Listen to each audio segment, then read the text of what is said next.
within the framework of digital skills for cultural and creative industries. Today we're recording a podcast dedicated to immersive theater and show with a wonderful guest, Svitlana Rainish, who is a media artist, art director, and theater designer. Hi, Svitlana. Thank you for joining us. Hello. Thank you for inviting me. Of course, scenography or the art of theater is not just a decoration in theater. What is the role of this art? It can have lots of meanings, lots of roles. It can be even a separate character in theater. It depends on the many things, on the idea of the director, of the vision of theater designer. So, like, the meanings are limitless, and the roles of theater designers limitless. So the visuals, of course, are part of our existence, and when the audience experiences the show, how are the visual means influence a story? Again, it all depends on the specific play, but there are some shows that are built on the visuals, where the visuals is the main part, the main scenography element, and there are some shows where scenography helps with some moments in a play. It can portray some dreams, for example, something that you cannot create using different instruments, let's say. So again, it's not even about the tool, it's about what you want to show on a stage. And in the digital age, of course, the visuals are created today not just by humans but also by artificial intelligence, and a mix of that and projections. They play a huge role in audience experience and in storytelling. That is true, but I see AI as a tool. Again, I've seen really good examples of AI visuals. Again, they were created by AI, but an artist, a human, lead and these visuals, and then edited those visuals and put them in the very specific scene so they could work. At the same time, I saw some AI visuals that didn't work at all because they were just some generated visuals. So again, it's a very powerful tool, but still we should rely on an artist. Artist decides how to use this tool. But how do you find this balance between the digital tools and the physical, or, and also between the visual and the audio and physical, the objects on stage? The main thing is that everything should work together. So, and it's a collaboration of all the kinds of art. If we're talking about theater, and so many creatives work on this. So the main thing that it should, all these little parts, music, movement, scenography, projections, either created by hands or AI, they should become one whole thing. So I don't see digital art as visuals as a separate thing that we just put everywhere and it would work. No, it doesn't work like that. The idea is the main thing in every creation of a theater piece. So again, digital art, AI, video, is a great tool, and sometimes it can play like bigger role in the play, sometimes smaller. But again, it should be very kind of natural thing in the whole piece. Yeah, again, if everything is built on digital art, then you just put more effort in creating them, and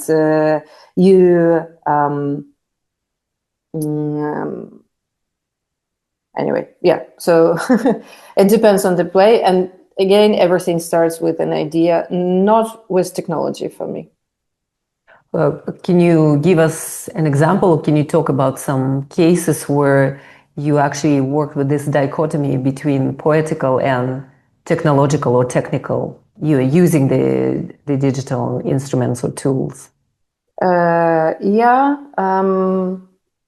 There was a play, a performance I created with international team in Stuttgart, and it was a really interesting collaboration because we had like 3 or 4 days to create the whole performance, and there was a team of all the different artists, musicians, dancers, and me. I was a designer, video designer, and we, in such a short time, you have to make everything work.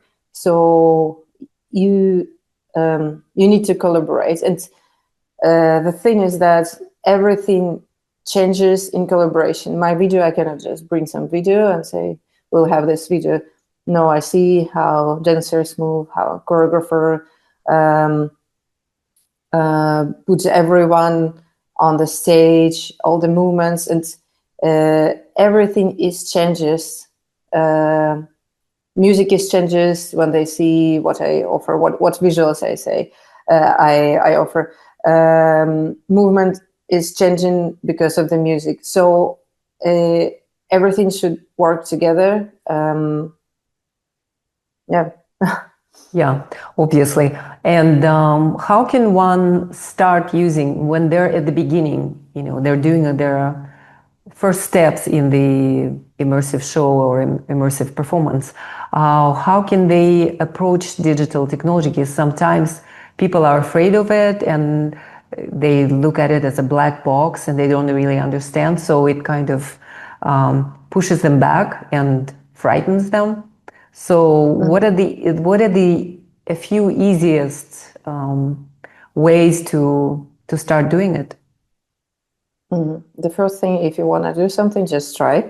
It's very first. But how I see, there are 2 ways to start doing what I do. I started from art education, so I've been doing painting, drawing all my life, and then at some point I started creating videos. So it wasn't something separate or new to me. It was like the continuation of my practice, of my art practice. And there is like one type of, let's say, people artists in my industry. Another way to start doing what I'm doing is to come from the technology part. So people who are not artists, but they're interested in technology, of using different programs, of programming, they start from that, and then they start creating art with this technology. So even if you've never been connected to art, you still can do this. Anyway, I would recommend to just do research, because there are so many programs that they can do completely different things. Can you name a few? Yeah, for example, Touch Designer is very popular now. It has node system. That is, I don't work in Touch Designer. I tried, not my thing, not my cup of coffee. It's about programming. For example, I work in After Effects. It's kind of let's say old program that most of the motion designers know. No programming, working with videos, effects, If we talk about 3D, there can be programs like Cinema 4D, Maya, etc., Blender.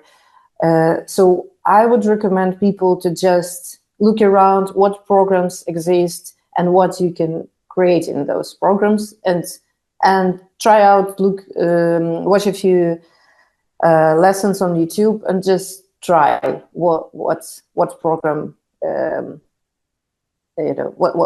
what is better for them. That's what I did. I tried here and there and realized, okay, this is my set of programs. It's comfortable for me to work with them, and I can create what I have in my head, let's say.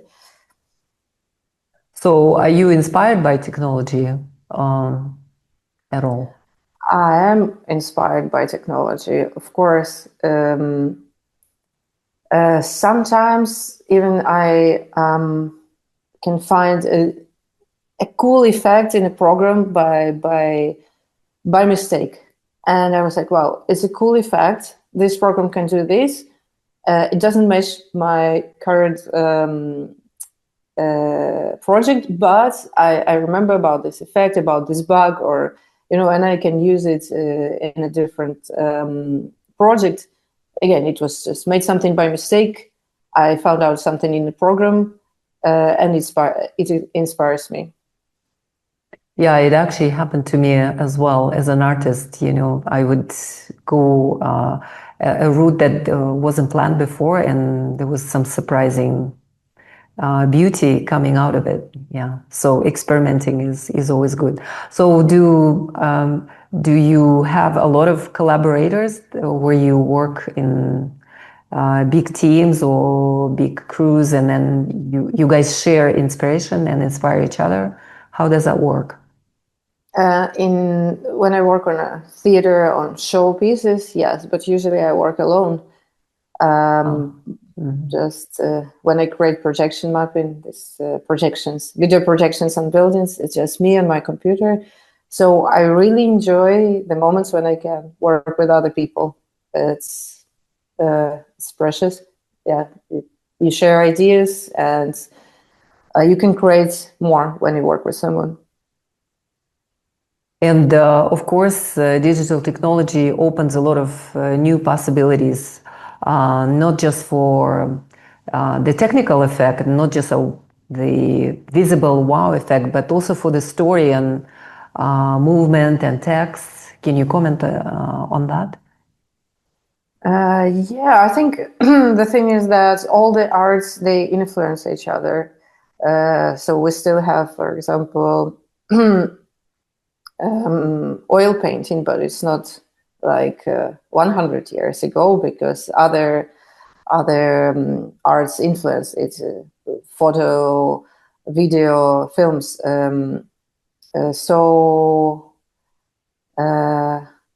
Sorry, what was the question?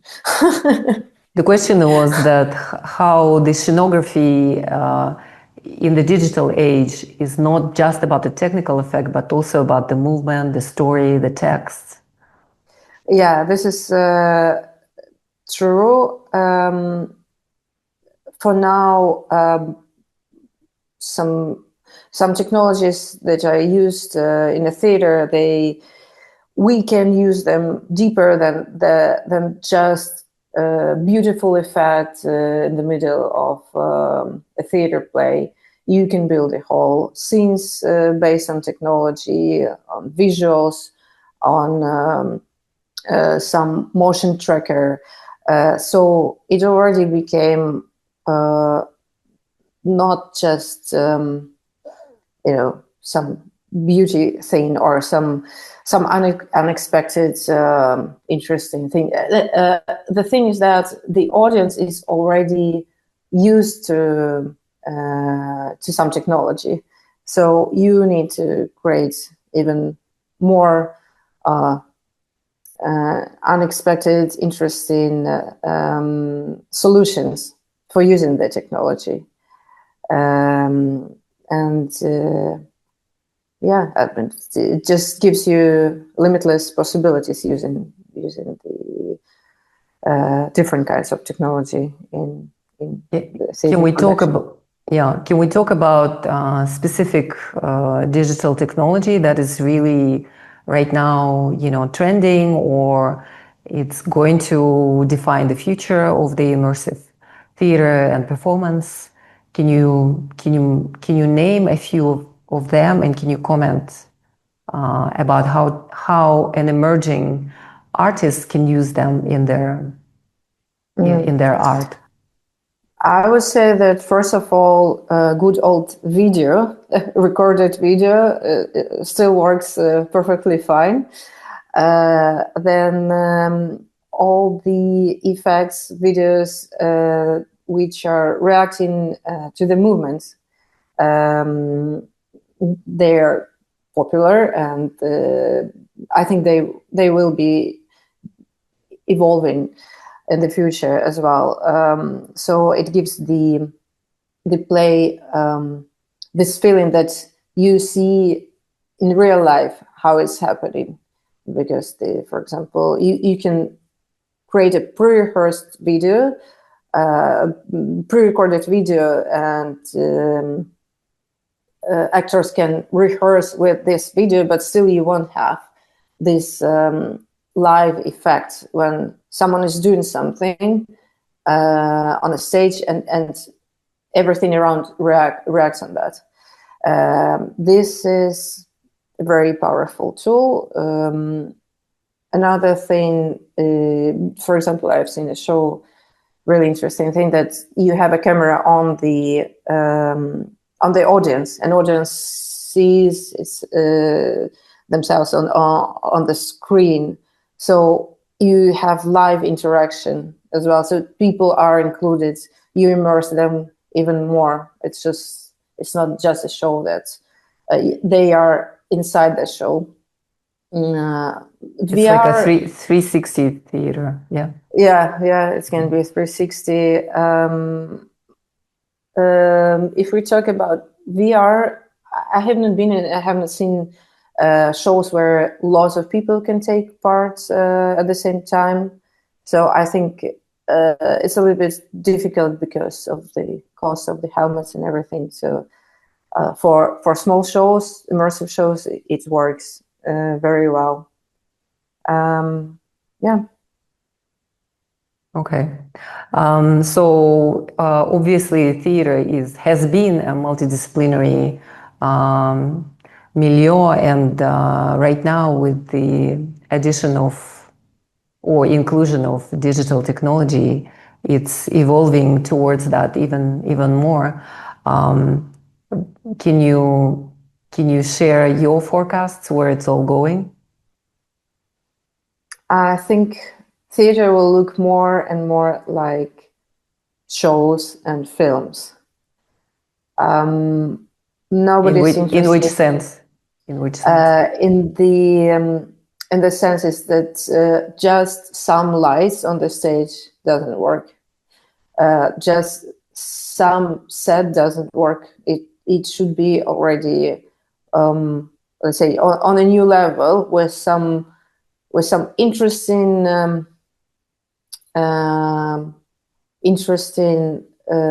solutions, let's say. So again, it's just evolving. Theater is evolving like any other art. So I see it being more spectacular, engaging,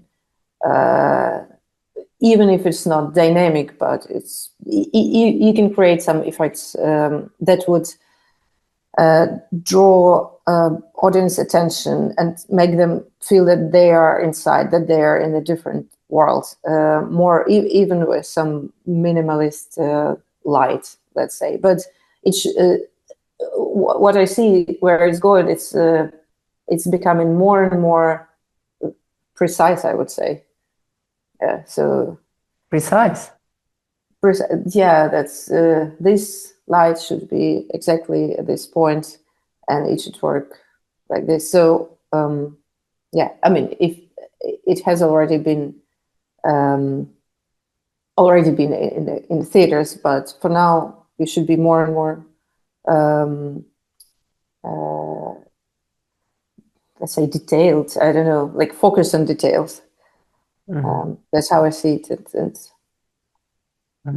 So, of course, when you rehearse for a show, there are a lot of unexpected things that come out and surprise you. Can you share one of your experiences like that? Yeah, lots of things. They just start from rehearsing, and let me think. Is it more technical, or is it a story, or is it the people working together? Yeah, everything. I mean, rehearsal is a collaboration when you see how it looks on the stage, and does it work with this set? Does maybe this piece of props, does it work good or not? And when you see, okay, this doesn't work, what if we do this? Or sometimes, again, like with technology, with people, they can make mistakes, and you see, wow, maybe it's not a mistake, it's seen or unexpected approach to this part of the play. So yeah, I mean, recently I worked on I created set design and costumes for a ballet, and sometimes I offered some solutions, and a choreographer tried them, and from my solutions, from my offers of some set design, she created some new scenes and added some new meanings to the dance, and the same and vice versa. She was creating some dance, and like, wow, here we can create these props, and it will work well together. So yeah, it's all collaboration, and rehearsals are really important. I cannot imagine all the, let's say, departments working separately and they then put it all together and it would work. It won't work, never. Yeah. So rehearsals are not just tries or attempts, it's actually also part of creation. Yeah, it's a part of the process, definitely. So if someone that is new to theater art or performative arts, how can they start their path?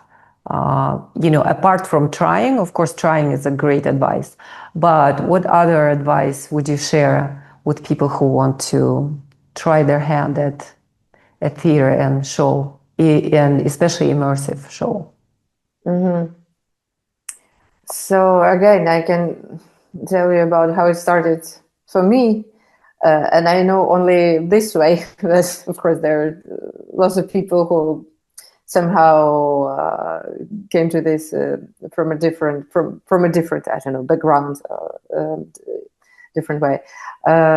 So at some point, I started creating visuals for theater plays, and I thought that I can do more. I would like to create the whole, worlds on the stages. But the thing is that it's such a complex thing. It's not only art, it's lots of things that are very technical. So it wasn't impossible for me to study just on YouTube, watching YouTube videos. So I went to university to study that. Yeah, so my way was from, video design to stage design through studying at university. I don't know if there's a different way. Yes, of course, you mentioned the visual part and the technical part and the technology of the theater, but also you also study storytelling and drama, right? Yeah, I mean, theater design, everything that is on the stage, it can tell a story, and it should tell a story. So you should be very deep into the material that you work on. Yeah, I mean, again, depending on a play, set design can be more or less important, let's say. But sometimes you can build everything on set design, and set design can become a character in a play. So yeah, it's important to be to understand how the words work when it's all written, you know. So as a theater artist and a designer, of course, you know, to be a good or I don't know, interesting theater designer, you have to watch a lot of shows. So do you have any favorites favorite artists that you follow? Who does inspire you? And apart from theater, do you have any other sources of inspiration that you know, you consume, so you become you become charged on to create? Yeah, I think you are right that you need to watch lots and lots of plays, but it's not only about you know, seeing some theater productions. It's about reading. It's about just seeing what's going on around you. And as my teacher at university said, just go to all the just try to see all the possible theater plays. It doesn't matter if it's good or bad. If it's bad, you will study what you shouldn't do. If it's good, you just see how it all works. Yeah, so during my studies for almost 2 years, I've been to theaters like once a week. It's minimum. So I've seen everything from very small plays in some basements to opera houses, you know, from musicals to some really serious drama plays. Yeah, I think it means a lot. It's just it just widens your view on art in general. Yeah, because you actually cannot predict what will be your next job, and it's good to know this theater like worlds from different sides. It's, be ready to create different stuff. And do you have any favorite artists that you follow? I do. So Robert Wilson, who just died, unfortunately. Recently. Yeah, recently. He's a big inspiration. Even if I work in, let's say, in a different style, I cannot imagine being so minimalist like him, but he's a great inspiration. Yeah, and it's not always, as I said, theater designers. There can be some, for example, writers who inspire you, who give you this visual worlds.